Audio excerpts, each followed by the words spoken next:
بسم اللہ الرحمن الرحیم بسم اللہ وحدہ والصلاة والسلام علی رسول اللہ اما بعد۔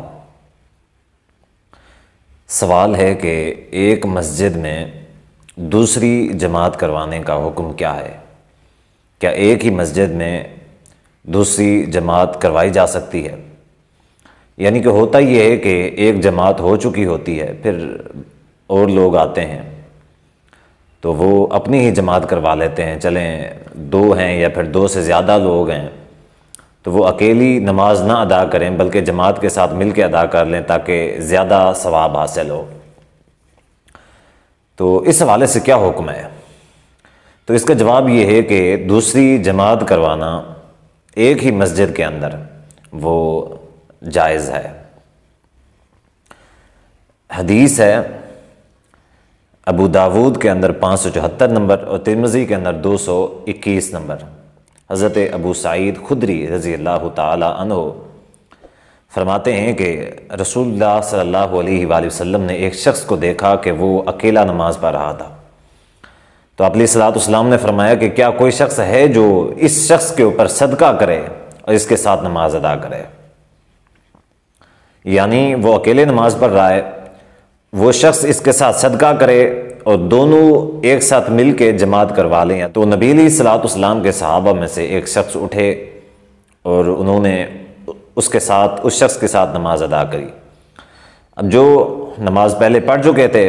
ان کی نوافل ہو گئیں، جو دوسرا شخص تھا اس کے جو فرائض تھے وہ فرائض ہو گئے۔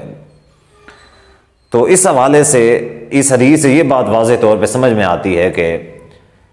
دوسری جماعت کروائی جا سکتی ہے، لیکن دوسری جماعت کی کچھ شرائط ہیں جو سمجھنے والی بات ہے۔ اب ہوتا یہ ہے کہ ایک پہلے جماعت ہو چکی ہوتی ہے، پھر کچھ لوگ آتے ہیں وہ جماعت کرواتے ہیں اور مسجد میں رولا پڑ جاتا ہے کہ اب وہ انتظامیہ کہتی ہے کہ تم نے جماعت کیوں کروائی، اور وہ دوسرے جو ہوتے ہیں وہ جماعت کروانے پہ بضد ہوتے ہیں کہ جی یہ شرعاً ثابت ہے، یہ جائز ہے تو ہم کروا رہے ہیں، کیوں نہ کروائیں۔ تو اس حوالے سے جو شرائط ہیں وہ شرائط ملحوظ خاطر رکھی جائیں۔ سب سے پہلی جو شرط ہے وہ یہ ہے کہ اجازت لی جائے، مسجد کے اندر اجازت لی جائے، امام صاحب سے یا مسجد کی انتظامیہ سے دوسری جماعت کروانے کی اجازت لی جائے۔ جیسا کہ صحیح مسلم کی حدیث ہے 1534 کہ نبی علیہ الصلوۃ والسلام نے فرمایا کہ وَلَا تَجْلِسْ عَلَىٰ تَكْرِمَتِهِ فِي بَيْتِهِ إِلَّا أَن يَأْذَنَ لَكَ، کہ تم میں سے کوئی بھی شخص کسی بھی شخص کے گھر میں یا کسی کی عزت والی جگہ کے اوپر اس کی اجازت کے بغیر نہ بیٹھے۔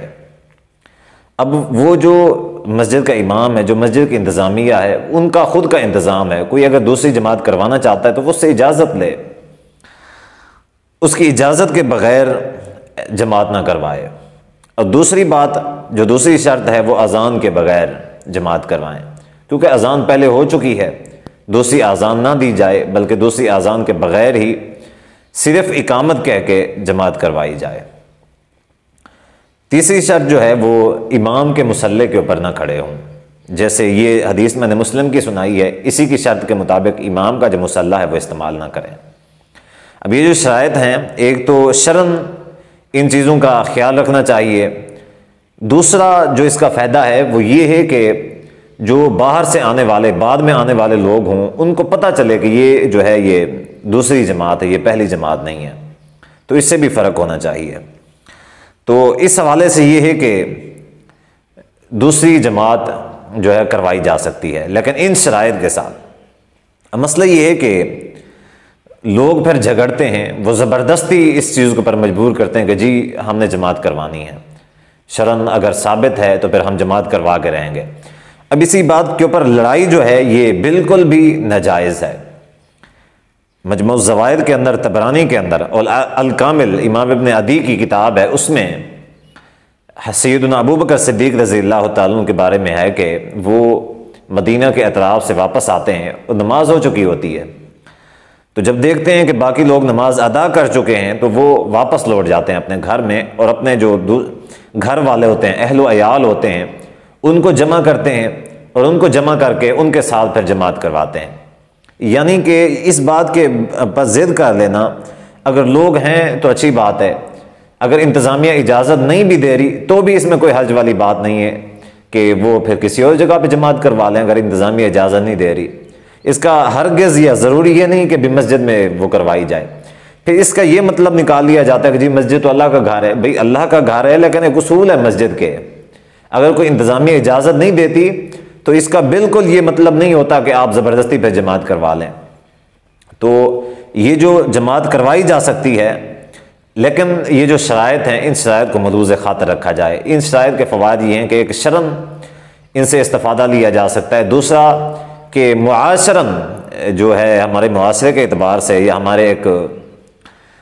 دوسرے پہلو سے قانوناً جو ہے اس پہلو سے بھی امن اس سے قائم رہتا ہے، اس سے افراتفری، لڑائی جھگڑے یا دوسرے جو